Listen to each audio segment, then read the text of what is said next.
Muito bem, gente. Então, vamos começar a nossa penúltima aula, aula referente ao sistema endócrino. Ainda, né? A gente começou na semana passada e a gente parou um pouquinho para a atividade de sistema reprodutor, urinário. E aí agora a gente volta para o sistema endócrino. Então, hoje e amanhã, ainda sistema endócrino, e aí a gente encerra. Então, na semana que vem, a gente faz a revisão para a prova, né, que é na outra semana, na segunda-feira, no dia 30. Então, a gente vai falar hoje especificamente sobre como começar a falar como o sistema endócrino funciona, mais ou menos, né, a fisiologia dele. Então, não é mais tanto anatomia e histologia, como a gente viu na semana passada. Então, a aula de hoje e de amanhã é um pouco mais fisiológica, né, mais de funcionamento, um pouquinho mais, talvez um pouco mais complexa, né? Eu acho que é um pouco mais legal, mas é um pouco mais difícil de entender, porque tem muita conexão entre uma coisa e outra. Então, a gente vai começar falando dos hormônios, e aí, como vocês já responderam para mim lá na atividade, né, muita gente já respondeu sobre o sistema endócrino, e aí muita gente falou de como os hormônios atuam no nosso corpo, né? Então, a gente vai entender melhor isso, como eles controlam aí vários fatores, como ansiedade, enfim, calor, aumento ou perda de peso. A gente vai ver que os hormônios são controladores aí importantes para diversas funções do nosso corpo. Então, hormônios são classificados, né, como mensageiros químicos. Para facilitar, a gente fala que eles são mensageiros, então eles levam a informação de forma química. Então, por isso, esse nome aí, essa classificação como um mensageiro químico. E eles são, então, secretados no sangue.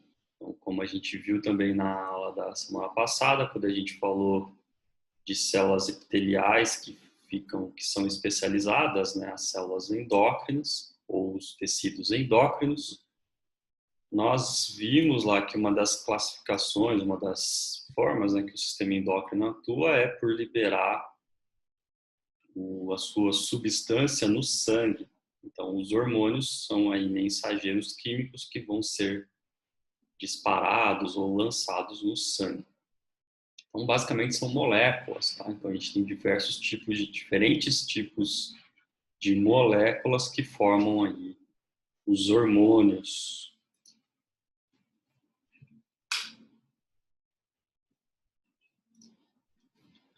Então, eles são transportados aí para células-alvo, né? Diferentes células do nosso corpo. A gente chama essas células de células-alvo. Então, os hormônios eles são produzidos em um local do corpo e aí eles vão caminhando pelo sangue até chegar no destino, né, no que a gente chama de célula-alvo. Então, aqui a gente tem esse desenho que resume tudo isso. A gente tem uma célula que secreta, o hormônio está aqui azulzinho, ele cai na corrente sanguínea, que aí ele vai caminhando até ele chegar na célula-alvo. Então, aqui ele está se encaixando em outra célula, né, outras células que estão longe da célula que secretou, a célula que fez o hormônio. Então, essa é uma das principais características do nosso sistema endócrino.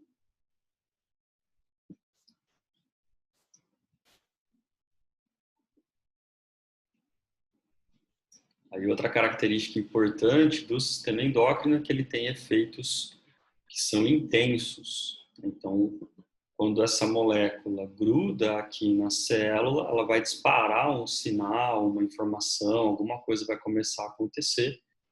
E essa resposta é bem intensa, bem forte. Mesmo se a gente tiver poucas moléculas dessas daqui. Então, às vezes chega pouquinha molécula, mas a resposta que ela ativa na célula é bem forte. E aí a informação, né, a mensagem é passada de maneira bem intensa. Então, o corpo responde de maneira intensa. Então, nós temos diversas funções aí que os hormônios são responsáveis.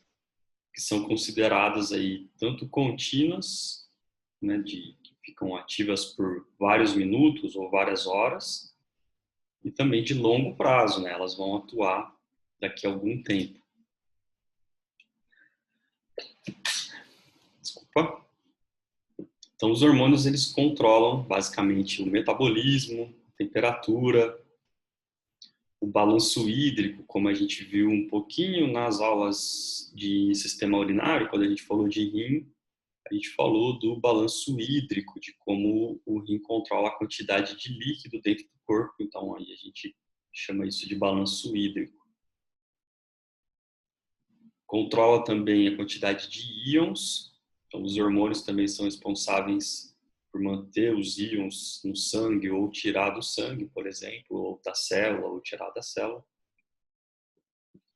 Controlam a reprodução, como a gente falou bastante na parte de sistema reprodutor, lá no sistema genital. E também são responsáveis pelo crescimento e desenvolvimento do corpo. Então, a gente só cresce se a gente liberar os hormônios da maneira correta, na quantidade correta, e os hormônios certos, né? Então, a gente depende muito deles para que a gente possa crescer de forma saudável e da forma correta, né? Da forma que deveria acontecer. Então, os hormônios são fundamentais aí para o crescimento e desenvolvimento.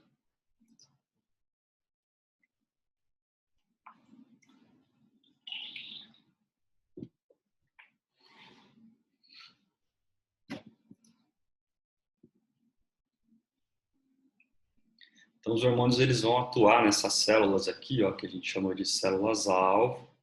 Então, lembrando, o hormônio é secretado aqui azulzinho por uma célula endócrina. A gente conversou na semana passada, uma célula que é formada por tecido epitelial, mas aí ela secreta alguma substância no sangue. Então, o hormônio vai ser secretado aqui na corrente sanguínea e vai chegar na célula-alvo. Lá na célula-alvo, ele vai fazer três coisas, né? Ele pode fazer três coisas, ele vai atuar de três maneiras. Então, a primeira forma, né, a primeira maneira dele atuar na célula-alvo é controlando a taxa das reações enzimáticas.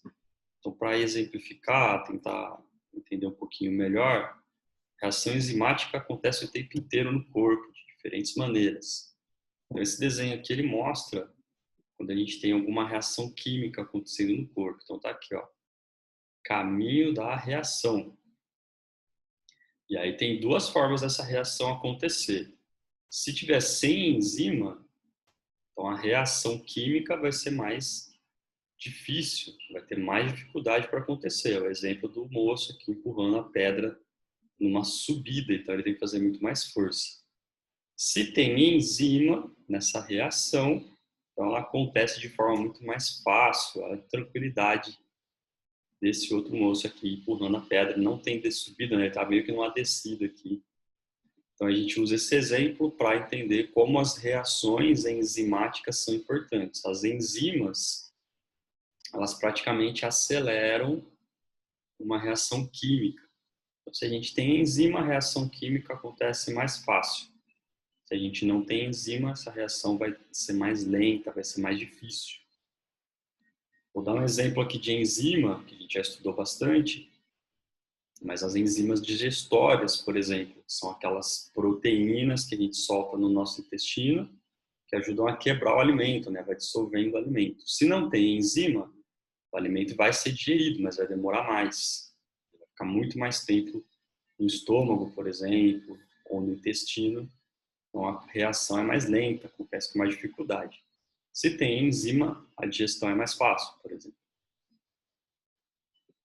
Esse é um exemplo de como as enzimas são importantes e aí os hormônios, então, eles controlam essa reação, né? Se a gente tem mais enzima, menos enzima, ele controla, então, as reações enzimáticas, pode acelerar ou diminuir a reação. A segunda forma que os hormônios atuam nas células-alvo é pelo transporte de íons ou moléculas através da membrana celular. A gente já estudou isso bastante quando a gente falou de impulso nervoso lá atrás. lá no começo do semestre, lá na primeira prova, a gente falou quando os íons se ligam aqui nos receptores, né? E aí eles podem, então, transportar coisa para dentro da célula. Então, os hormônios também atuam, nesse caso aqui, ajudando alguma substância a entrar ou sair da célula, ou não deixando essa substância entrar ou sair da célula. Então, eles controlam o transporte de substância para fora e para dentro da célula, o transporte de membrana.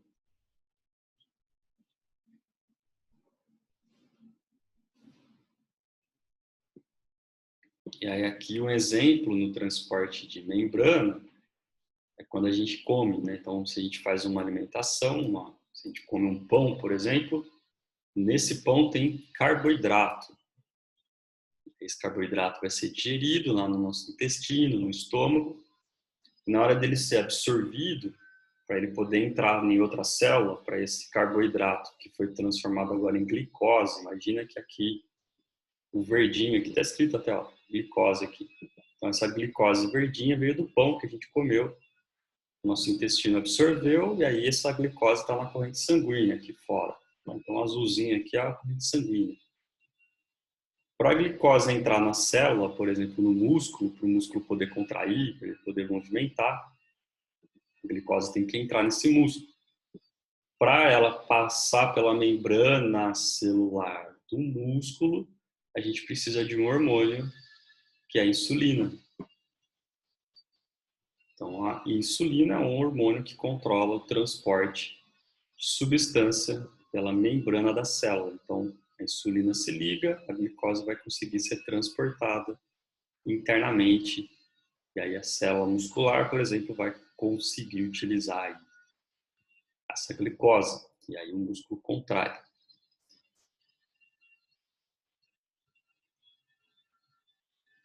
E por fim, a gente tem a terceira forma como os hormônios atuam na célula-alvo, é controlando a expressão gênica, ou na verdade né? Tanto a expressão gênica quanto a síntese de proteínas. Então, o que é isso? Vamos tentar entender esse desenho aqui. Ó. O hormônio grudou, aí ele manda o sinal para a célula faz gene, esse gene vira uma proteína nova. Então, isso aqui é um dos controles que o hormônio faz. Por exemplo, o hormônio se liga aqui na membrana da célula, manda um sinal lá para dentro no núcleo, onde está o DNA dessa célula. No DNA, onde a gente tem os genes, vai ocorrer então a expressão de um gene ou de alguns genes específicos. Esse gene ou esses genes específicos vão dar origem a proteínas, e aí essa proteína vai ser usada em outro lugar.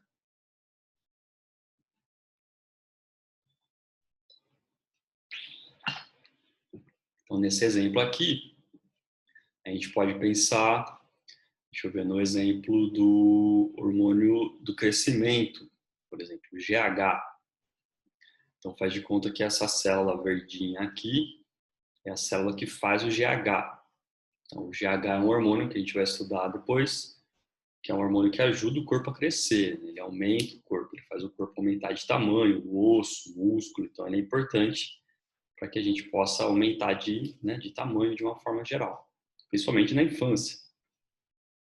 Então, para fazer GH, para essa célula verde aqui fazer GH, ela precisa de um hormônio que vai chegar aqui nessa célula, vai ativar a produção de hormônio. Então, o gene do GH vai ser expresso, vai começar a ser produzido. E aí, depois dessa expressão, o gene do GH vira a proteína GH, que é o próprio hormônio. E aí, o hormônio está feito aqui como, então, proteína, e aí ele sai para o resto do corpo. Então, de novo, chega um hormônio, manda um sinal para a célula, ela expressa o gene do GH, e aí o GH é feito como uma proteína, e aí ele sai para o corpo. Então, essa é a terceira forma como os hormônios atuam nas células-alvo. Então, a maioria dos hormônios, eles vão atuar em algumas células só, específicas, por isso que a gente chama de célula-alvo. Então, o hormônio ele não vai se ligar em todas as células do corpo, ele vai somente naquela célula específica. Por isso que a gente chama, então, de célula-alvo, ou células-alvo. É como se a célula que precisa desse hormônio tivesse aqui uma entradinha para a tomada, como se fosse uma tomadinha e o receptor. E aí o hormônio é o plug da tomada. Ele só se liga naquela encaixe, né? Se for um outro tipo de hormônio, olha que o plug é diferente, ele não encaixa aqui. Então a célula só recebe aquele hormônio específico, ela não consegue responder para outros hormônios. Por isso que só a célula-alvo vai responder para o hormônio que foi produzido.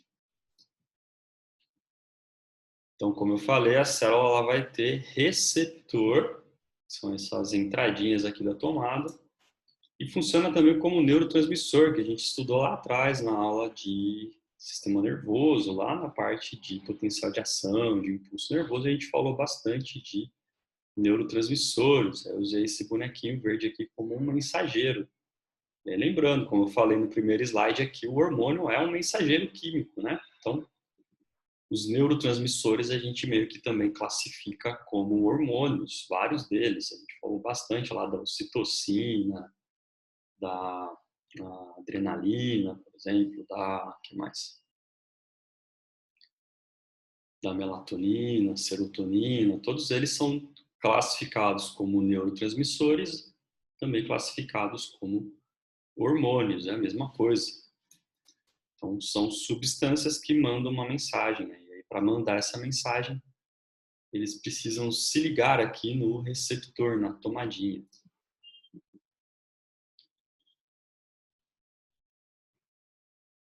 Então, esse hormônio ele circula pelo corpo todo, no sangue, ele é produzido numa célula, cai no sangue, vai circulando até chegar no local onde ele encaixa, no local onde ele consegue passar a mensagem dele. De novo, um outro desenho mostrando a mesma coisa que a gente viu antes. A célula endócrina faz o hormônio aqui roxinho, o hormônio cai na corrente sanguínea até achar a célula que tem o receptor verdinho aqui.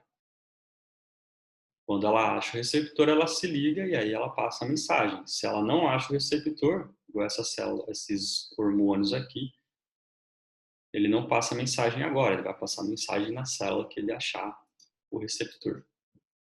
O mesmo exemplo aqui. Então, o hormônio se liga no receptor, ele precisa achar esse receptor, manda o sinal e aí a célula faz agora o que ela precisa fazer, né? O que ela precisa ativar.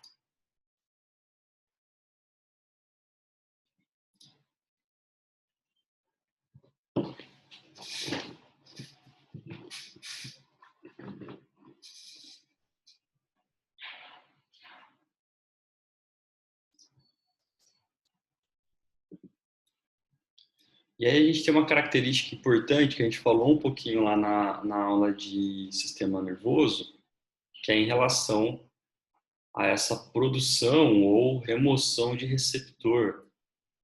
Então, a todo tempo, a célula-alvo, que está aqui azulzinha, a célula que recebe o hormônio, ela faz mais receptor ou ela tira receptor. Isso depende do corpo, de como o corpo está reagindo àquele hormônio, ou depende da quantidade de hormônio.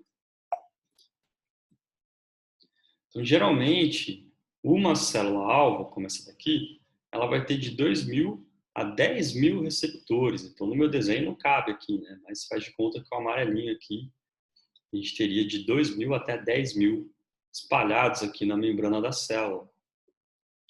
Para um hormônio específico, vamos supor que seja esse hormônio roxinho aqui. Então, esse hormônio vai ter vários locais onde ele pode se encaixar só nessa célula aqui. E aí, quando esse hormônio específico, né, vamos usar esse exemplo aqui do roxinho, quando ele está presente em excesso, quando a gente tem vários, então, dele, a quantidade de receptor diminui. Então, pensa aqui comigo, ó, vou usar esse exemplo aqui, esse desenho que eu fiz aqui. Tentar entender o exemplo simples aqui que eu montei, ó. Então, tem os hormônios roxinhos, a gente tem vários, né, hormônios. Você tem mais hormônio do que o normal, a célula tira receptor, olha lá, porque tem hormônio demais, então ela entende que alguma coisa está em excesso. Para esse hormônio parar de fazer efeito, ela tira receptor. Então ele é decomposto, está escrito aqui em cima, o hormônio é removido. Tá? Então, quando um hormônio está presente em excesso, o receptor diminui. De novo, vou voltar aqui, ó. Tinham 3 exemplos aqui de hormônios, aí aumentou, tem um monte agora, a célula-alvo tira receptor. Aí esse hormônio não consegue se ligar mais, vai sobrar hormônio. Então o sinal vai parar de ser transmitido. E o contrário também acontece. Quando tem pouco hormônio, para que ele continue fazendo efeito, a célula pode aumentar o número de receptor. Então acompanhe de novo o desenho aqui, ó. Diminuiu a quantidade de hormônio, aumenta agora a quantidade de receptor. Aí os receptores, né, eles vão ter bastante lugar, os hormônios vão ter bastante locais para eles se ligarem e passar a informação para frente. Então a gente fala que a célula-alvo, o tecido-alvo ficou mais sensível agora. Então ele consegue agora responder melhor para esse hormônio. Então tem pouquinho hormônio e ele já funciona, então, porque tem vários receptores para receber. Então a célula ficou mais sensível.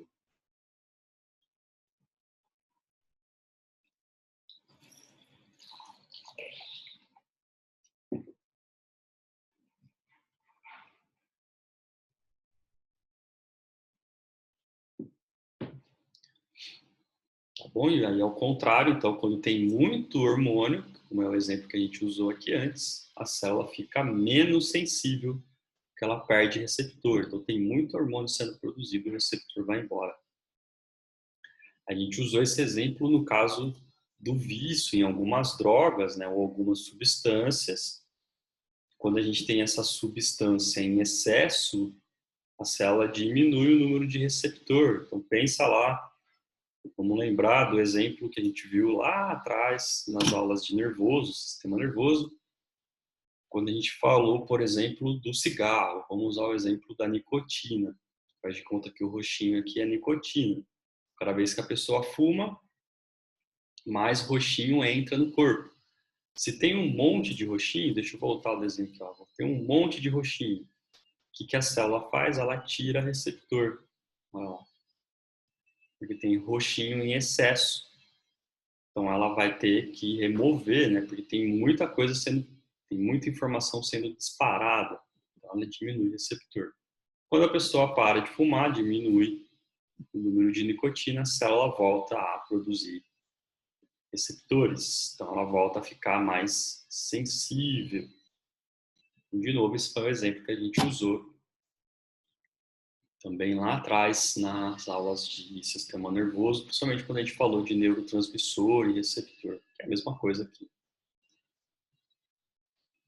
E aí tem uma outra coisa importante quando a gente fala de receptor, que é o bloqueio. Então, o mesmo exemplo, os receptores, o hormônio roxinho, e aí a gente tem ou hormônio sintético ou alguma substância química que bloqueia o receptor. Então, olha aqui, o vermelhinho vai bloquear o receptor e aí o roxinho não consegue se ligar. Então, ele evita que o hormônio faça a ação dele. E a gente tem um exemplo aqui, esse medicamento que induz o aborto, é a mifepristona, RU486. Então, ele é um hormônio sintético, é uma droga que bloqueia o receptor e não deixa que o hormônio atue. Então, olha aqui embaixo. Esse medicamento ele vai se fixar nos receptores, olha que ele prendeu aqui no receptor, ó, tampou a entrada do receptor, e aí a progesterona, que é um hormônio sexual feminino, não vai conseguir se ligar. Faz de conta que o roxinho aqui é a progesterona agora. Aí ela não se liga, não encaixa aqui, aí não tem o efeito dela. Então, no caso lá, né, na mulher grávida, esse remédio, essa droga, ela impede que aconteçam aí as condições necessárias para o útero manter o feto lá dentro. Então, se não tem o que o útero precisa, se a progesterona não liga, o útero, que é a célula-alvo aqui nesse caso, não funciona direito. Aí o feto que está lá dentro vai ser mandado embora, vai ser expelido. E aí acontece o aborto. Então, é uma droga que induz, por exemplo, o aborto, porque ela não deixa com que o hormônio que mantém o feto lá dentro funcione.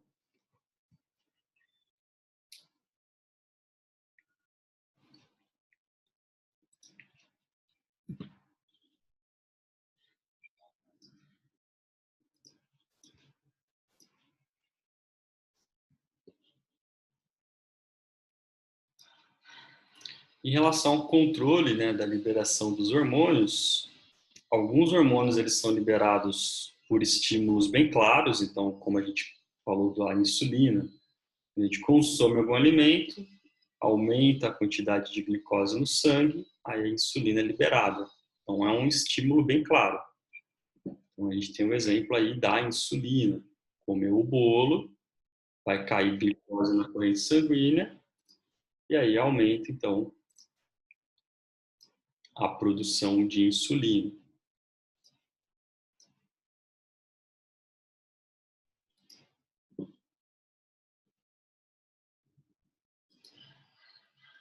Já outros hormônios, eles são secretados continuamente, e geralmente acompanhando uma coisa, um ritmo, né? Um ciclo que a gente chama de ritmo circadiano.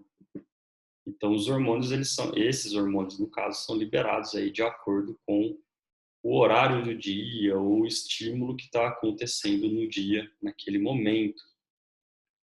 Então, a gente tem, de novo, dois tipos de secreções. Uma que é feita com o estímulo, então a gente tem o exemplo aí do hormônio, como, por exemplo, a insulina, que vai ser liberada na corrente sanguínea com a glicose, né? Então, quando come, aumenta a glicose no sangue, a insulina é liberada. Já tem outros hormônios que são liberados de acordo com o horário ou o que está acontecendo no dia. Então, se está escuro, a gente libera um hormônio, se está claro, a gente libera outro e assim por diante. Então, esses hormônios que respondem a um ciclo, nós chamamos de hormônios do ritmo circadiano, né? Eles são secretados continuamente. Então, aqui nesse desenho dá para ver bem, ó, a gente tem, por exemplo, aqui à noite começa a secreção de melatonina, quando está escuro. Aí a gente vai ter sono, vai dormir.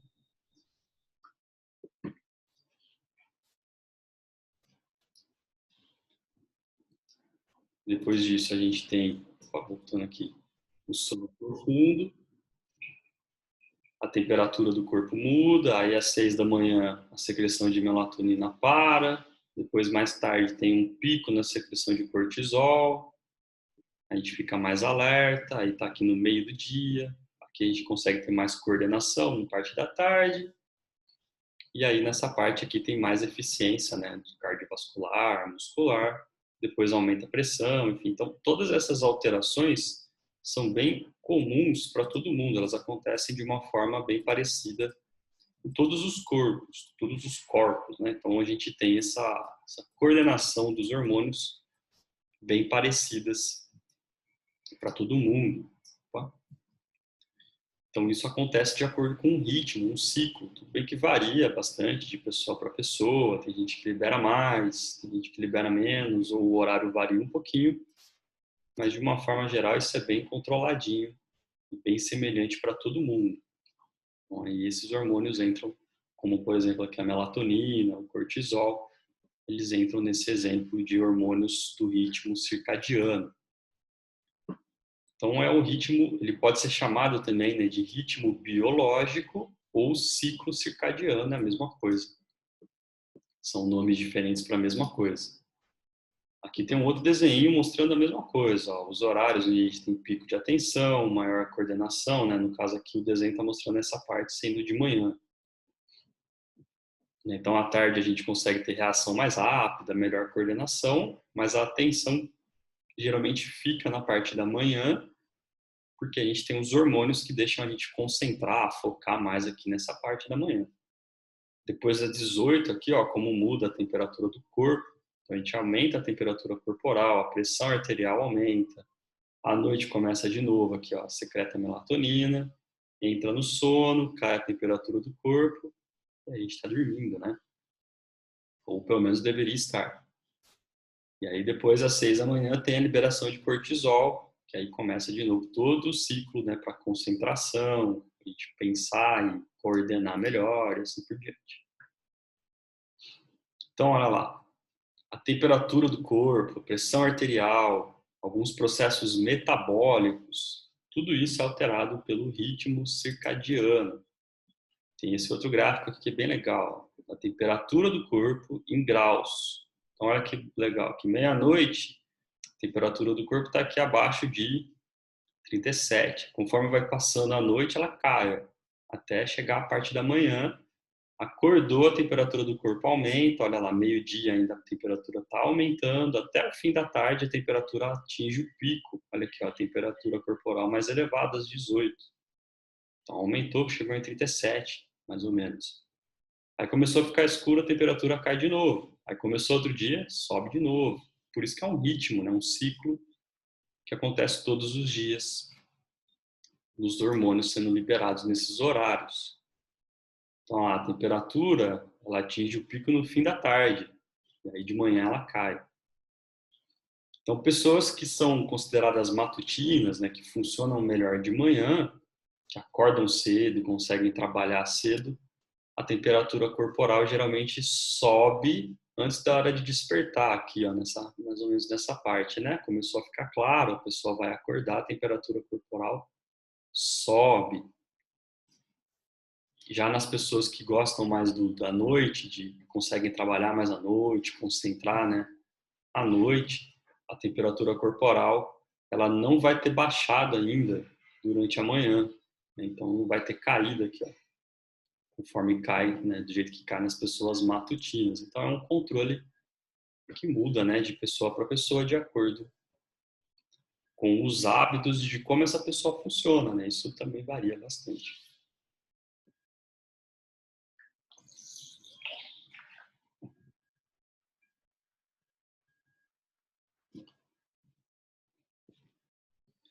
Então, o que se imagina é que esse ciclo ele acontece porque a gente tem como uma resposta antecipatória. Então, a gente meio que o nosso corpo ele manda esses sinais adiantando, né, esperando aí alguma resposta que vai acontecer. Então, geralmente de manhã, por exemplo, seria o horário que o homem, né, das cavernas, quando a gente morava lá no meio do mato, as cavernas seria o horário que a gente ia caçar, por exemplo. Dá sol, dá para enxergar bem, então é o pico de atenção. Então, os hormônios eles começam a aumentar antes aqui, onde aumenta aqui a pressão arterial, por exemplo. Aí a gente consegue ter mais concentração, consegue prestar mais atenção. À tarde, a gente já tem mais reações mais rápidas, né?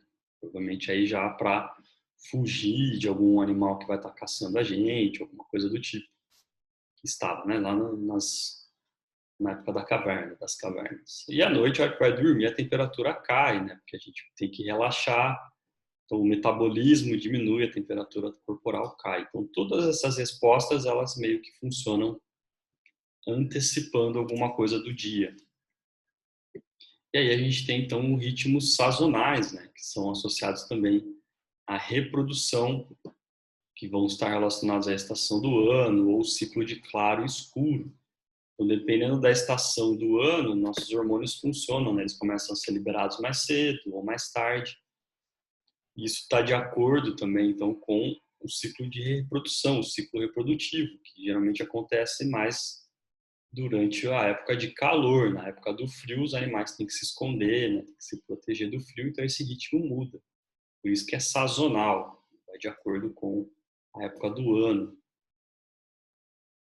Então, o corpo antecipa o que vai acontecer e coordena o processo, né, para preparar o corpo para essa reação.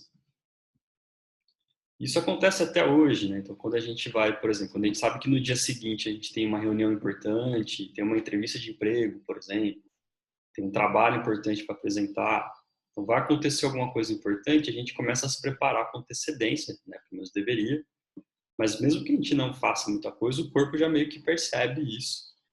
Então, às vezes, a gente coloca o alarme para despertar um pouco antes, porque eu tenho que levantar mais cedo amanhã, por exemplo. E aí, antes do alarme despertar, eu já estou acordado, né? Porque eu já estou ansioso, meu corpo já está preparando para aquela coisa importante que vai acontecer. Então, o corpo antecipa, já se prepara, então eu acabo despertando antes do normal, né? Até antes do alarme. Isso é bem comum ainda hoje em dia. Nosso corpo reage exatamente dessa forma. E ainda em ritmos, né? Em ciclos, que é o que a gente chama de ritmo circadiano. E aí por isso que é difícil, por exemplo, a segunda-feira é o pior dia da semana para muita gente, né? Acho que para todo mundo. Mas isso está em relação, está de acordo com o que acontece durante o fim de semana. Então, na sexta-feira, a gente geralmente já vai dormir mais tarde do que o normal, porque no sábado, normalmente, né, depende do que a gente faz, mas normalmente no sábado não precisa acordar tão cedo. Então, você dorme mais tarde na sexta, diferente dos outros dias, já mudou o seu hormônio, o jeito que ele estaria liberando. No sábado, você acorda no horário diferente, vai dormir mais tarde de novo no sábado. No domingo, acorda mais tarde ainda. Então, tudo que aquilo que aconteceu nos 5 dias, de segunda a sexta, no sábado e domingo muda. Aí o seu corpo fica todo desregulado. Quando tem que voltar para o normal na segunda, o que era o normal, o corpo já não sabe mais o que é normal. Por isso que é difícil acordar na segunda-feira. O corpo acha que vai acordar mais tarde, mas aí tem que acordar cedo. Então a gente saiu do ritmo, a gente quebrou o ritmo, aí o corpo sofre. Por isso que a segunda-feira é um dia tão ruim, tão sofrido para todo mundo, né? Então uma forma de minimizar isso óbvio que não é simples assim, né? Depende de um monte de coisa, mas o ideal seria acordar e dormir todo dia no mesmo horário. Aí não tem problema, todo dia ou vai ser mais difícil, ou vai ser mais chato, ou vai ser melhor, né? Depende. Ou você vai ter dificuldade todo dia, ou você pelo menos se acostuma, e aí a segunda não fica tão ruim assim. E aí, já indo mais especificamente para alguns órgãos, então, do sistema endócrino, a gente vai voltar, né? A gente já viu isso aqui na aula de sistema nervoso, mas vamos estudar mais um pouquinho agora, mais em detalhes, o hipotálamo, que é essa regiãozinha aqui, né? Onde está o quadradinho, está aumentado aqui, e a hipófise que está aqui embaixo. Então, o hipotálamo, a gente considera ele como o centro da homeostasia. Aqui, de novo, eu pego um pedacinho aqui do encéfalo, aumenta aqui. O hipotálamo é essa parte amarelinha aqui embaixo, é bem pequenininho. Então, ele é o centro que controla o corpo. O que é a homeostasia? A homeostasia é a manutenção do equilíbrio no organismo. Vai manter a temperatura do corpo na temperatura normal, manter a pulsação, né, que é a frequência que o coração está batendo, a pressão arterial, controlar o açúcar do sangue, os sinais de fome, a sede. Então, tudo isso está relacionado aí com a homeostasia, o controle, a manutenção do equilíbrio do organismo. Então, homeostasia é equilíbrio. E quem faz isso é o hipotálamo, ele que regula tudo isso aqui.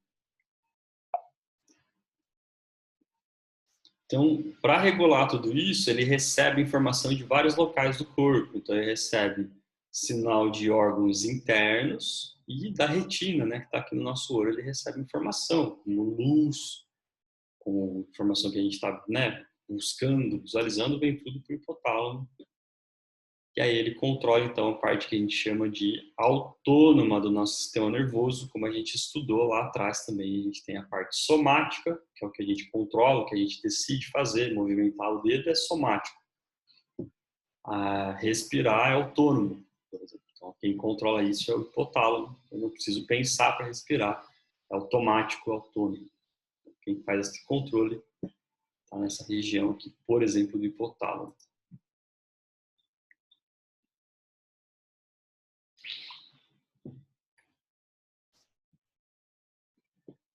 E a hipófise já está abaixo, então, do hipotálamo é considerada uma glândula, né? E ela é considerada a glândula mestra do corpo, principal glândula do corpo. O que a hipófise faz? Ela produz aí hormônios que regulam outras glândulas. Então, por isso que é a glândula mestra, né? Ela controla todas as outras glândulas, quase todas as outras, né, do corpo. E a hipófise vai ser dividida em duas. Então, a gente tem a adenohipófise e a neurohipófise.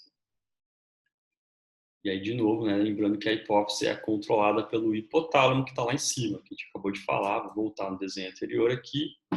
O hipotálamo está aqui em cima, ele controla a hipófise que está aqui embaixo. E aí, como eu disse, a hipófise é dividida em duas. Então, a adeno está aqui na frente. Lembrando que aqui é a parte anterior do corpo. Então, se aqui é a parte anterior, aqui é a adena na frente. E a neuro é atrás, né? A parte de trás da hipófise. Então, a hipófise ela produz diversos hormônios que controlam as outras glândulas do corpo, outras glândulas endócrinas. Então, aqui de novo, a hipófise, né, pegou aqui, ela aumentou a adenohipófise, a da frente, e a neurohipófise aqui atrás. Então, essas glândulas, elas respondem ao hipotálamo, que está aqui em cima, olha ele aparecendo aqui, e ele manda sinal para controlar a produção de hormônio dessa glândula aqui de baixo, que é dividida em duas partes. Então, o neuro está atrás, desculpa, aqui, e a adeno está aqui na frente.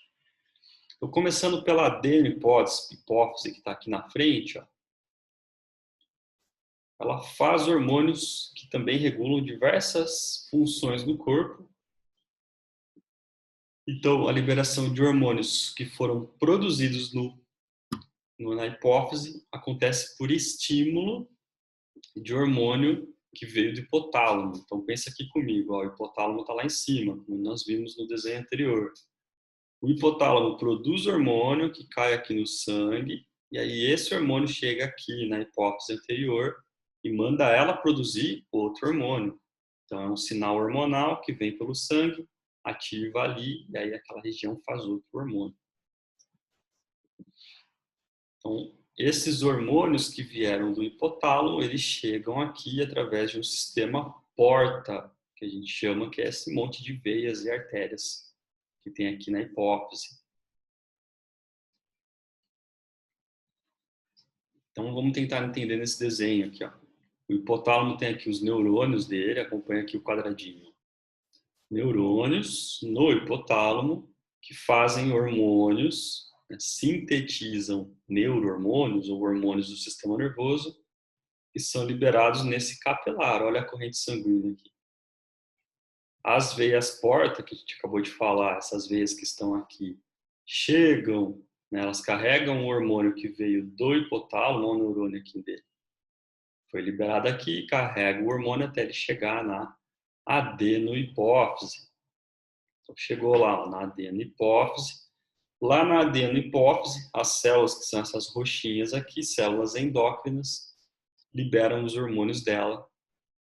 Em outros capilares, aí, eles descem para cá, para o resto do corpo. Por exemplo, vai lá para a mama, vai para o músculo, vai para a tireoide, vai lá para a suprarrenal, vai lá para o ovário, para o testículo. Então, de novo, o hipotálamo faz um hormônio, ele cai na corrente sanguínea, chega aqui na hipófise anterior ou adenohipófise. Aí essas células fazem outros hormônios e esses hormônios agora caem no sangue e vão para o corpo, diversos órgãos do corpo. E aqui tem os nomes, olha, dos hormônios que vieram da adenohipófise. Por exemplo, para o músculo esquelético, quem veio? O GH. Lembra que eu falei que o GH faz o músculo crescer. Então, para a gente crescer, precisa de GH. E o GH vai no músculo. Para liberar leite, precisa da prolactina, da ocitocina. Então, eles vêm aqui na mama. Para a tireoide fazer o hormônio da tireoide, né, o T3 e o T4, precisa do TSH que vem daqui. E assim por diante. Esse aqui a gente viu lá na aula de reprodutor, ó. O LH e o FSH, a gente conversou lá, expliquei o que eles fazem, né? O luteinizante, o folículo estimulante, são feitos aqui nessas células roxinhas, caem no sangue até chegar nas gônadas, no sexo feminino no ovário e no masculino no testículo. A gente estudou bastante isso. Então, esses hormônios, eles passam pela circulação geral, eles foram feitos aqui na adeno-hipófise e cai para o corpo, circulação geral. E aí eles vão para tecido-alvo. Lembra que no tecido-alvo tem um receptor, né, para esse hormônio poder chegar e fazer ali a transmissão. Então, aqui os principais hormônios produzidos pela adeno-hipófise, essa parte da frente da hipófise. Primeiro aqui, ó, o GH, que a gente já comentou um pouquinho, o hormônio do crescimento. Então, ele faz o quê? Ele libera também outros hormônios que fazem o corpo crescer. Então, lá no músculo, ele libera o hormônio no músculo e o músculo cresce. O TSH, ele controla a secreção da tireoide. A gente vai estudar isso depois com mais calma. Então, faz a tireoide que fica aqui produzir os hormônios dela, mas vem lá da hipófise primeiro. Esse aqui a gente acabou de falar, ó, LH e FSH estimula as gônadas a produzir o hormônio sexual. A prolactina, tá aqui, ó, prolactina atua na glândula mamária e faz a glândula produzir leite. Então, se não tiver prolactina, não tem leite na mama. A prolactina vem da hipófise aqui, ó, da adenihipófise. O ACTH, que está aqui, olha ele aqui, a ACTH vai na glândula suprarrenal, a glândula que fica em cima do rim. E aí ela faz essa parte do rim, né, liberar glicocorticoide, como cortisol, por exemplo. A gente vai estudar isso depois com mais calma. Começando então aqui pelo GH, né, o primeiro que a gente falou aqui, é o hormônio do crescimento. Então, os 2 primeiros anos de vida do adolescente, né, ou da criança, a gente percebe que tem sempre aquele crescimento rápido, né, o estirão. A criança começa a crescer demais, né, a gente percebe, isso é visível. Tá? Então, a criança cresce muito, se desenvolve muito, né, até a adolescência. O GH ele é liberado pela vida toda. Então, nessa fase inicial, ele é liberado, mas depois que a gente fica velho, depois que a gente para de crescer, a gente continua liberando GH. Então, o hipotálamo, que está em cima da hipófise, lembra, tem hipotálamo e a hipófise está embaixo.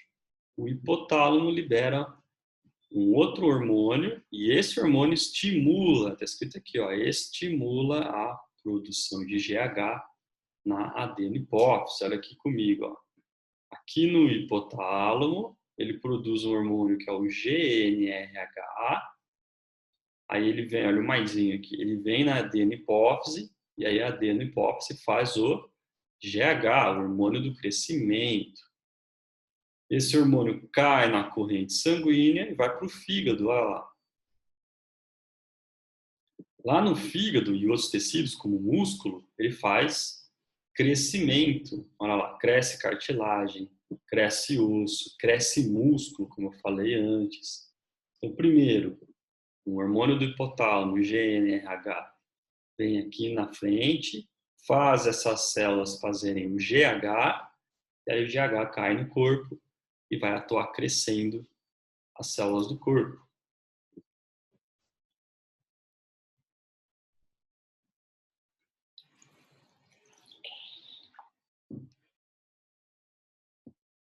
Quando a gente é adulto, a gente libera bastante GH nas 2 primeiras horas de sono. Então, por isso que é importante também dormir. Olha lá. Dormindo bem, no comecinho do sono a gente libera, né, a maior quantidade de GH e aí faz o corpo crescer. Então a gente literalmente cresce dormindo, né, quando a gente está descansando, quando a gente está regenerando, né, recuperando, o corpo libera GH e aí dá para crescer. Tem nada a ver com aquele sonho que a gente tem que estar caindo e dar um pulo, né? Já não sei se vocês ouviram falar isso. Minha avó falava que quando dava aqueles pulos dormindo, é porque tinha crescido. Na verdade não, né? A gente cresce bem, mas devagar ao longo do tempo. Mas é importante aí o sono para estimular o crescimento. Então, o GH ele tem ação que nós chamamos de anabólica, porque ele estimula o tecido a crescer. Anabolismo, a gente vai estudar mais daqui a pouco. Provavelmente na aula de amanhã a gente vai falar mais de anabolismo. Não lembro se é hoje ou se é amanhã. Que é a parte de crescimento. Então, quando está em anabolismo, a gente está desenvolvendo, está crescendo, o GH faz isso. Então, ele estimula o nosso corpo, aqui no fígado principalmente, a produzir um outro hormônio que ajuda a crescer, que é o IGF. Então, esse daqui a gente chama, o inglês, né? Se a gente traduzir, está escrito ao contrário aqui, mas basicamente é um fator de crescimento semelhante à insulina. Quando descobriram esse hormônio, o IGF, viram que ele era parecido com a insulina na estrutura dele, e as ações que ele faz também. Então, deram o nome dele, né, de fator que faz crescer, é um fator que faz o corpo crescer, e ele é semelhante à insulina, então em inglês ficou aqui abreviado, né, Insulina Growth Factor. Então, é um fator de crescimento semelhante à insulina. E aí ele é feito principalmente no fígado. Então, olha lá, um monte de hormônio que vai se comunicando, é uma cascata que a gente chama. GNRH no hipotálamo, do hipotálamo GNRH vem na hipófise, e aí produz GH. O GH sai da hipófise e cai na corrente sanguínea, vai no fígado. No fígado ele faz olha lá, fator de crescimento semelhante à insulina. Esse fator faz as células crescerem na cartilagem, faz a glicose do sangue aumentar para a gente ter energia, faz o osso crescer, faz o músculo crescer. Então, um fator de crescimento importante. Por isso que é uma cascata, é um hormônio que vai ativando o outro. E aí, nesse sentido, a gente tem uma resposta que eu vou explicar mais daqui a pouquinho, mas olha que legal aqui. Ó. O IGF, fator de crescimento, ele bloqueia. Então, quando chegou aqui no fígado, começou a produzir IGF, o excesso de IGF faz a adeno-hipófise parar de fazer GH. E faz também o hipotálamo parar de fazer o GNRH. Por isso que tem esse pontilhado azulzinho com menos aqui. Ó. Então, GNRH é maisinho, estimula o GH maisinho, estimula aqui o IGF. O IGF, quando cai, ele vai inibindo, porque senão a gente ia produzir IGF sem parar. A gente ia crescer e nunca mais ia parar de crescer. Quando ele cai aqui, ele faz o corpo parar de liberar esses outros dois e aí para de liberar fator de crescimento.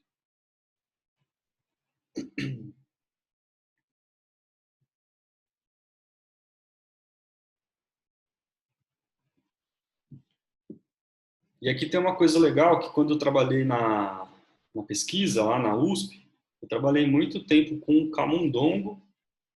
Então é um ratinho, né? Não é um rato, é um camundongo, mas é parecido, né? É pequenininho. E aí esse camundongo, ele tinha no músculo dele, ele foi desenvolvido, né, geneticamente para isso, foi feito lá na Itália. E aí a gente conseguiu trazer para cá e mantinha eles crescendo aqui, né, se desenvolvendo aqui. Então ele tinha uma modificação genética, era um camundongo transgênico, e aí ele tinha um fator de crescimento no músculo dele, um IGF do músculo, que ele produzia mais. Então, cada vez que ele fazia mais célula muscular, ele fazia mais esse IGF, que atua só no músculo. Aí o músculo desse camundongo crescia mais do que os outros camundongos. Então, ele tinha um hormônio no músculo dele, né? Produzia mais naquele músculo, e aí ele crescia mais. Ele existe ainda, né? Então, ele ainda faz isso, na verdade, né? Cada camundongo que vai nascendo, a gente tem que separar para entender qual que é se ele tem ou não esse gene, e aí ele cresce mais. Então fica um camundongo fortinho, musculoso, sem precisar ir para academia, sem precisar fazer exercício. E aí ele tinha então essa diferença no músculo. Ele tinha não, né? Ele tem. Esses camundongos ainda existem, estão lá na USP ainda são estudados. Então era legal porque ele, né, tinha um desenvolvimento muscular maior do que o normal, do que os outros camundongos. Ele ficava maiorzinho, mais fortinho. Tá bom? Então relacionado aí também com fator de crescimento relacionado com hormônios. E ainda nesse sentido, existem alguns problemas. Olha, deficiências graves no GH, a gente vai ter problemas aí na infância que vão levar ao nanismo. Então, geralmente acontece por problema aqui de novo, na hipófise. Então, o nanismo, que a gente conhece quando a pessoa é pequenininha, né, o anão. Então, é provavelmente deficiência de GH na fase infantil, na fase de desenvolvimento, e aí não cresce, né? A pessoa fica, o osso não cresce, o músculo não cresce, então a pessoa não desenvolve altura, em tamanho. Né? Então, é um problema na produção do hormônio. Então, o hormônio não está sendo produzido direito aqui. Ou é um problema no receptor. Lembra que a gente estudou o receptor, que é onde o hormônio liga, lá na célula. No músculo tem que ter receptor. Se não tem, se o hormônio não liga, o músculo não cresce. Então, o nanismo é um problema do GH. E a hipersecreção de GH é outro problema, ao contrário. Então, quando tem pouco, fica pequenininho. Quando tem muito, cresce demais. Então, na infância, se a criança produz muito GH, a gente chama de gigantismo. E se o adulto, na fase adulta, começa a fazer muito GH, a gente chama de acromegalia. E aí, no adulto, então aqui, a criança, quando tem muito GH, ela fica gigante, né? Por isso que é o chamado gigantismo. A pessoa vai ter vários problemas aí de articulação, né? De coluna, de postura, porque ela cresce mais do que o corpo deveria crescer, e aí o corpo não consegue, né, se suportar mesmo. E aí a acromegalia, que é quando o adulto secreta muito GH, a gente tem aí, por exemplo, a mandíbula, né? Nesse exemplo aqui, ó, isso é comum. A gente encontra várias pessoas, né, com esse desenho de mandíbula maior, que é ou a mão, né, os dedos da mão e dos pés, eles ficam muito grandes, muito maiores do que o normal. E aí a pessoa, então, pode ser classificada, né, pode ser diagnosticada com problema no GH. Geralmente, nesse caso aqui de acromegalia, ou até mesmo no gigantismo, a pessoa tem um tumor aqui na hipófise anterior, na adeno-hipófise, essa partezinha aqui, por isso que ela produz demais. Então, uma das formas aí é tentar tratar esse tumor para a pessoa parar de crescer. E tem também pessoas que fazem uso do GH, geralmente atletas que querem crescer demais, né, ficar mais forte, ficar muito mais resistente aí, principalmente atleta de luta ou até da própria musculação, do levantamento de peso, que a gente vê o crescimento então da mandíbula nessas pessoas é porque ela provavelmente começou a consumir o GH, então já na fase adulta, aí ela acaba crescendo, mas o restante do corpo também cresce. E é visível, né? Então fica com, principalmente aqui no rosto, né? Como nesse desenho aqui, nessa foto desse moço aqui, ele provavelmente tinha acromegalia. Já em relação à neurohipófise, a hipófise que fica na parte de trás, ela não faz hormônios, ela só libera o hormônio. Então, o hormônio que ela libera é feito no hipotálamo, que está mais para cima. Então, o hipotálamo está aqui, ó, produz o hormônio, acompanha o quadradinho, ó, ele é feito aqui, aí ele desce até a hipófise posterior, ou neurohipófise, e aí daqui ela vai para o corpo.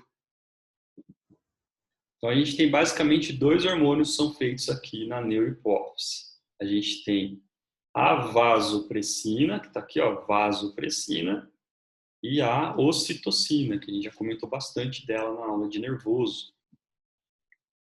Então, ocitocina e vasopressina. A vasopressina é chamada também de hormônio antidiurético ou ADH. Em inglês é ADH. O hormônio que para aí a diurese, né, segura o xixi. Então, a ocitocina, que a gente já comentou bastante, ela é bem importante para o parto.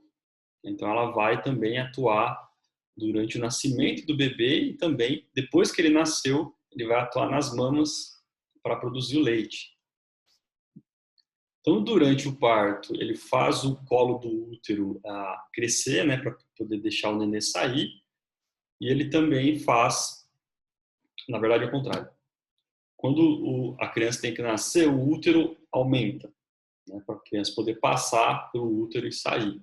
Então, esse estiramento estimula a produção de ocitocina.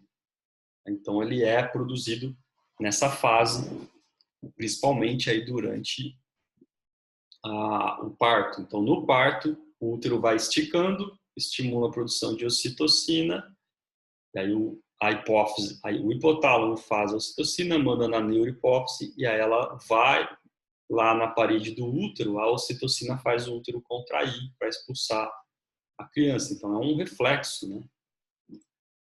E após o parto, a ocitocina estimula a ejeção do leite com a sucção. Isso aqui a gente já tinha visto também. Então, conforme a criança faz a sucção, vem um neurônio no hipotálamo, faz o hipotálamo produzir ocitocina, a ocitocina vai para a hipófise posterior, a adenohipófise, ou desculpa, a neurohipófise, e aí dela cai no sangue. E aí o sangue faz o leite ser, a ocitocina chega na mama pelo sangue, mas aí faz o leite ser ejetado, né? O leite ser expulso. Então, a ocitocina é importante, tanto no parto quanto depois do parto na amamentação.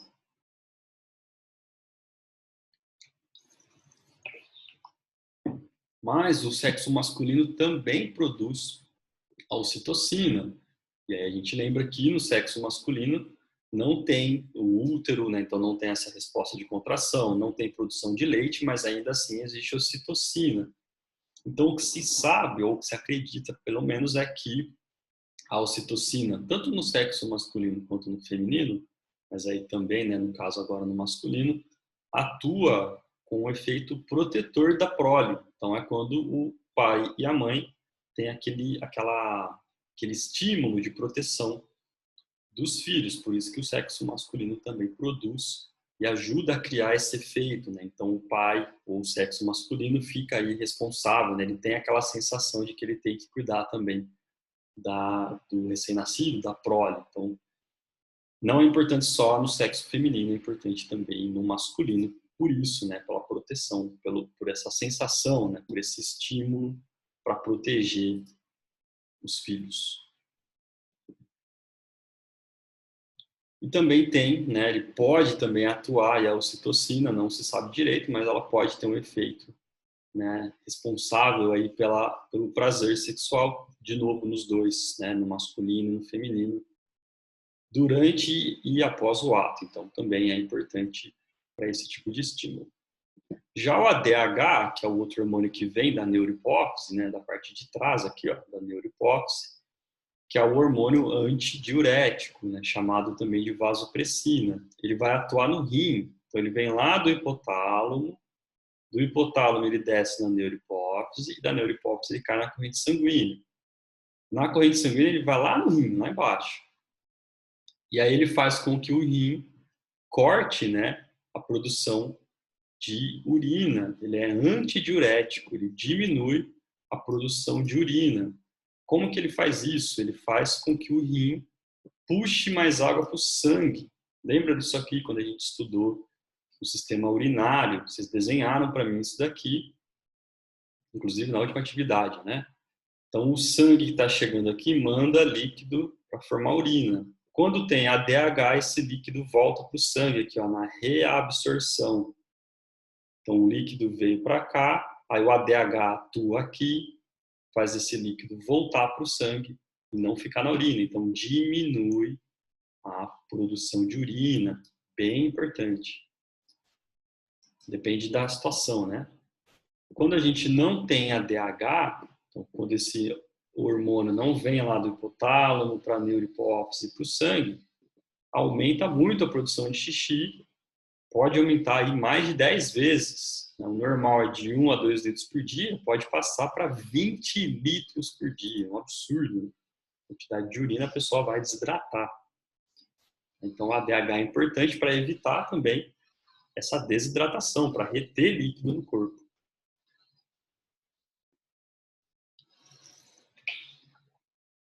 E aí, um exemplo de quando esse mecanismo acontece, quando a gente ingere álcool, o etanol, ele bloqueia a secreção de ADH aqui, ó. Então, ele faz com que o ADH não seja secretado pela neurohipófise. E aí, o que acontece? Se não tem ADH, a gente faz mais xixi. Por isso que quando a gente bebe, a gente urina com mais frequência. O etanol que faz isso, tá bom? Não é a cerveja ou não é um tipo de bebida específica. É o etanol, o álcool. Se beber álcool puro, vai ter o mesmo efeito. E aí a gente vai para outra glândula que fica aqui também nessa região do encéfalo, que é a glândula pineal. A gente conversou um pouquinho sobre ela também na aula de sistema nervoso. Então, ela é uma estrutura bem pequenininha, ó, do tamanho de uma ervilha, e ela fica bem aqui profunda, né? Lá no meio do encéfalo, lá atrás. Vamos ver aqui, ó. Então, ela tem mais ou menos, né, de 0,1 a 0,2 gramas, é bem pequenininha. Aqui nesse outro desenho também, ó, ela está aqui atrás, então, nessa região aqui posterior. E ela é formada por células que a gente já estudou, as células da neuroglia, aquelas células que, né, protegem os neurônios, que filtram o sangue, a substância que vai chegar no neurônio. E é formada também por célula secretora, então ela também produz hormônio.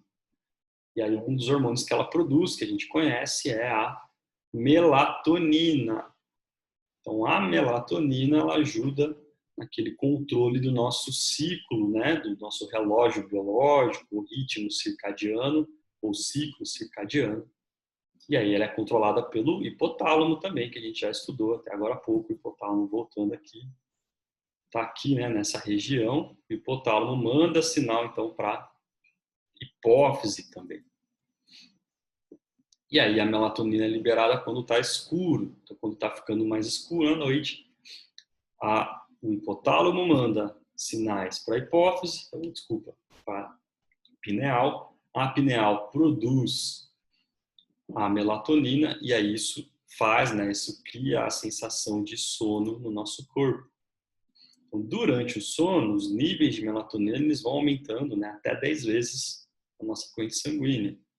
E aí, conforme a gente está chegando a hora de acordar, a quantidade de melatonina diminui e aí a gente começa a despertar. Então, se a gente tomar, né, tem hoje em dia é vendido em farmácia, tem comprimido de melatonina, para quem tem problema, principalmente para dormir. Então, a gente pode consumir isso daqui e dar uma reajustada no ciclo, né? Tem o horário certo, você toma lá à noitezinha, quando está escurecendo, vai ajudar a trazer o seu ciclo circadiano de volta para o normal. Então, olha aqui, ó, melatonina, né, a quantidade que é liberada no plasma. Então, olha lá, no meio-dia não tem quase nada, né? Aí começou a noite a aumentar, meia-noite aqui está bem alto, olha o pico aqui no meio da madrugada, e aí já começa a diminuir, né? Às 6 da manhã já está caindo, até o meio-dia está de novo de volta. Então, lembrando, né, ela tem um ritmo, um ciclo. Além do sono, a melatonina atua como antioxidante. Então, o antioxidante é um protetor contra radicais livres. O que são radicais livres? O nosso corpo, quando ele faz as reações metabólicas, quando ele produz energia, por exemplo, então vamos supor o músculo, quando a gente está correndo, o músculo está lá se movimentando. Conforme ele pega o oxigênio que a gente respirou e usa para fazer o movimento, né, usa como energia para produzir o movimento, nessa reação de quebra do oxigênio, ele libera uns pedacinhos de substâncias que a gente chama de radicais livres. Em excesso, esses radicais livres fazem mal para o nosso corpo. E a gente libera isso em várias reações, não é só no músculo correndo, outros órgãos também fazem isso. Um dos exemplos é o músculo durante a atividade, mas isso acontece o tempo inteiro no nosso corpo, não é só no exercício, não é só no músculo. E aí, em excesso, então, o radical livre, ele é prejudicial, ele vai acabar matando as células do nosso corpo, ele não é legal. E aí a melatonina ela atua contra esses radicais livres, então ela diminui, ela consegue combater. Então a gente chama esse efeito, né, de reduzir radical livre, é um efeito antioxidante. E a melatonina é importante para isso também. E é legal não, né? Mas é interessante aqui que algumas pessoas elas podem sofrer de um transtorno, que é o transtorno afetivo sazonal. Então acontece como fala, em partes do ano, né? Como chama? Estações do ano. Isso. Então, em estações diferentes do ano, a secreção de melatonina muda. E aí a pessoa pode passar, então, por uma depressão, e acontece principalmente no inverno. Aqui no Brasil não existe isso, né? Mas em alguns países onde é muito frio, a quantidade de luz solar é bem menor. Então, tem país, por exemplo, que escurece no meio da tarde. Então, lá nos Estados Unidos mesmo, no inverno, às 4 da tarde já está escuro, bem escuro. E o dia amanhece um pouquinho mais cedo, umas 5, 6 da manhã já está claro, mas a quantidade de luz solar é menor. Enquanto aqui vai escurecer para a gente depois das 6, né, normalmente, lá nos Estados Unidos, 4 horas, dependendo da região do país, às vezes antes. E alguns países da Europa, quanto mais para cima, pior, né? Tem lugar que escurece, amanhece às 9 da manhã, sai sol, meio-dia já não tem mais sol. Então tem 2, 3 horas de sol por dia, só igual a gente está acostumado aqui, né? Então tá claro, 2, 3 horas por dia, o resto fica escuro, de tipo noite. Então se tá escuro, tem mais melatonina.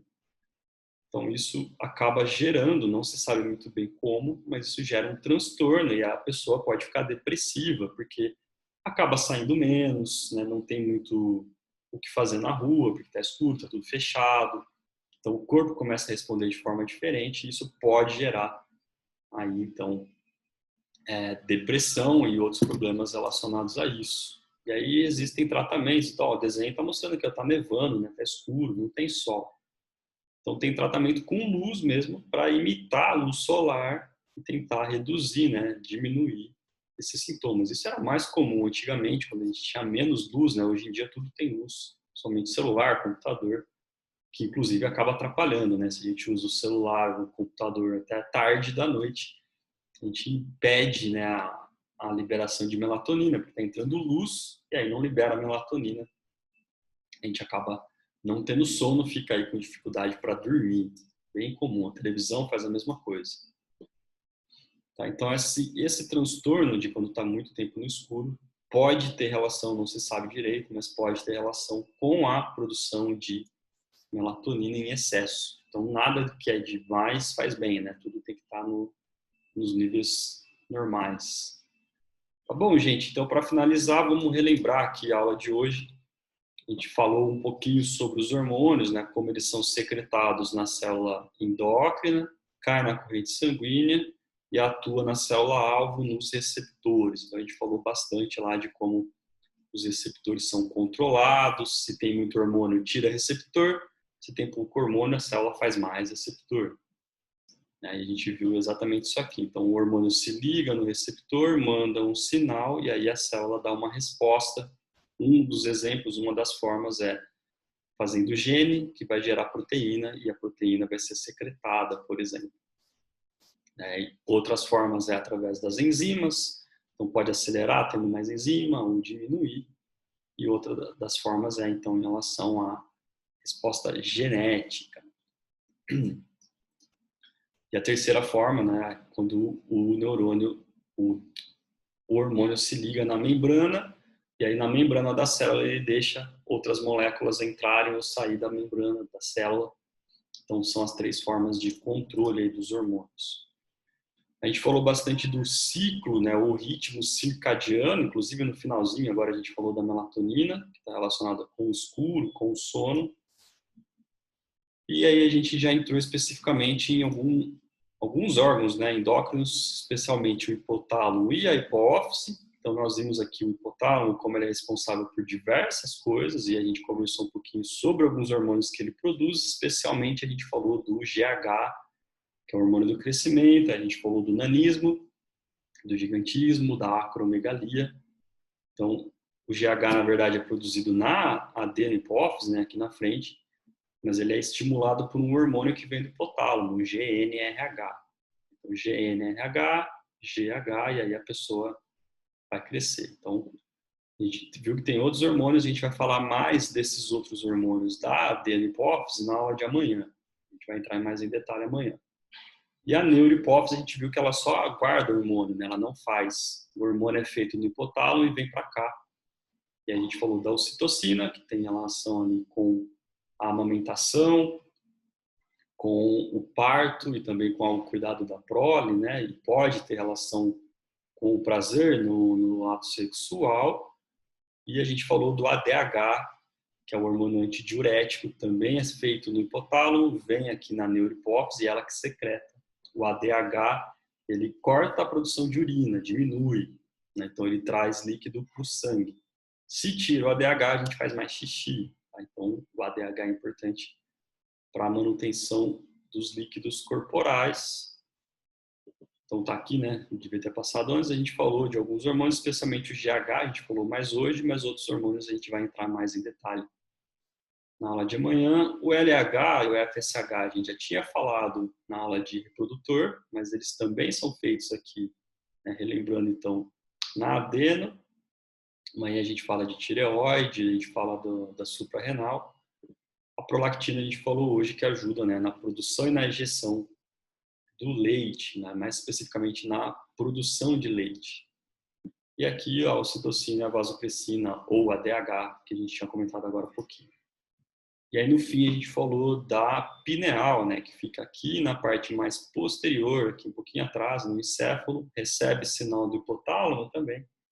E aí principalmente, né, o que a gente sabe é que ela produz a melatonina, e a melatonina está relacionada com, principalmente com o sono, né, na falta de melatonina a gente não dorme direito, no excesso a gente pode ter uma depressão, né, no caso aí de pessoas que vivem muito no escuro, e também da função da melatonina como um antioxidante, né, combatendo aí as espécies reativas de oxigênio. Certo, gente? Então era isso que eu tinha para falar hoje. Amanhã a gente se vê para falar mais de sistema endócrino. Então, obrigado pela atenção e até a próxima.